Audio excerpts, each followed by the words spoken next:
ताशा आणि टाळ मृदुंगाचा गजर देखील या मिरवणुकीमध्ये पाहायला मिळत आहे। असाच एक देखावा लेटेस्ट तरुण मंडळाने साकारला आहे। तुम्ही पाहू शकता की या ठिकाणी महिला कोल्हापुरी स्टाईलने पूर्ण नटून आल्या आहेत आणि या देखाव्यामध्ये जे विठ्ठल मूर्ती आहे त्यांची प्रतिकृती आहे ती सध्या या मंडळाने साकारली आहे। यासोबतच तुम्ही मागे पाहू शकता की ज्ञानेश्वर माऊलीचा जो काही देखावा आहे तो या मंडळाने साकारलेला आहे। तुम्ही पाहू शकता की ज्या भिंतीवरून ज्ञानेश्वर माऊली मुक्ताबाई जात होत्या ते भिंत देखील त्यांनी या मंडळाच्या वतीने साकारण्यात आलंय। आपण यांच्याकडूनच जाणून घेऊया की एकंदरीतच देखाव्याची माहिती काय। आजोबा, हे देखावे तुम्ही ज्ञानेश्वर माऊलीचा सादर केला आहात, काय सांगताय? ज्ञानेश्वर माऊलीचा आम्ही आमचे गुरु आहेत ते, म्हणून आम्हाला ते करावंच लागते सगळं। माऊलीशिवाय आम्हाला दुसरं आवडत नाही काय। वारकरी संप्रदायामध्ये आहे आम्ही, वारकरी संप्रदायाचा देव म्हटलं तर तोच आहे म्हणून एकंदरीतच हा देखावा सादर करण्यात आला आहे, काय सांगताय? देखावा सादर करण्याच्या पाठीमागे एक कारण म्हणजे यावर्षी ज्ञानोबारायांची 750वी जयंती चालू आहे आणि त्या निमित्तानं महाराजांना महाराष्ट्रात वंदना चालू आहे। त्या निमित्तच आपल्या या लेटेस्ट चतुर्मंडळानं महिलांचं जे भजनी मंडळ आहे तसेच पुरुष मंडळी ती सर्व मंडळी वारकरी वेशात घेऊन आपल्या जो ज्ञानोबारायांच्या प्रति जो असलेला भाव आहे तो या ठिकाणी प्रगट केलाय आणि त्याबरोबरच ज्ञानोबारायांचं जे चांगदेवांच्या भेटीचा जो देखावा आहे तो या ठिकाणी सादर केलाय।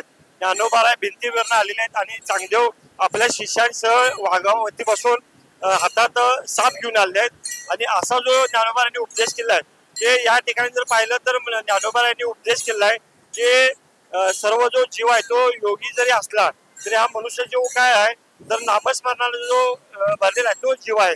हा असा जो देखावा हा सादर करण्यापाठी ज्ञानोबारांनी या वर्षीचे 750वा वर्ष चालू आहे, अख्ख्या महाराष्ट्रात चालू आहे। त्या निमित्तानं लेटेस्ट चतुर्मंडळाचे जे अध्यक्ष मान्य श्री गजानन यादव तसेच उपाध्यक्ष प्रवीण फडतरे जे फडतरे मिसळचे मालक आहेत, ह्या वैशिष्ट्य म्हणजे जवळजवळ 3.5-4 महिने ह्या आपल्या म्हणजे मिरवणुकीचं किंवा जे देखावाचं आहे ते सादर चालू आहे आणि महिला मंडळी जवळजवळ 2.5 ते 3 महिने सौ मंजिरीताई कालेकर यांच्या मार्गदर्शनाखाली त्यांनी प्रॅक्टिस केलाय आणि त्या निमित्तानं ह्या वर्षाचा जो देखावा आहे तो या ठिकाणी सादर केला। एकंदरीतच हा देखावा साजरा करण्यात आलाय, ह्याला कोल्हापूरकरांचा उत्स्फूर्त प्रतिसाद मिळत आहे। या देखाव्याचं आयडिया कशी सुचली आणि किती वेळ लागला? लेटेस्ट तरुण मंडळाच्या मिरवणुकीसाठी कोल्हापूर नेहमीच उत्सुक राहत आलेला आहे। आगळं वेगळं रूप घेऊन दरवर्षी एक समाजामध्ये चांगला संदेश देण्याच्या माध्यमातून या मंडळाचे अध्यक्ष गजानन यादव यांच्या संकल्पनेतून आणि संयोजनातून ही मिरवणूक निघत असते। या वर्षी आम्ही ज्ञानेश्वर माऊलींच्या 750व्या जयंतीच्या निमित्तानं हा चित्ररथ या ठिकाणी घेऊन आलेला आहे।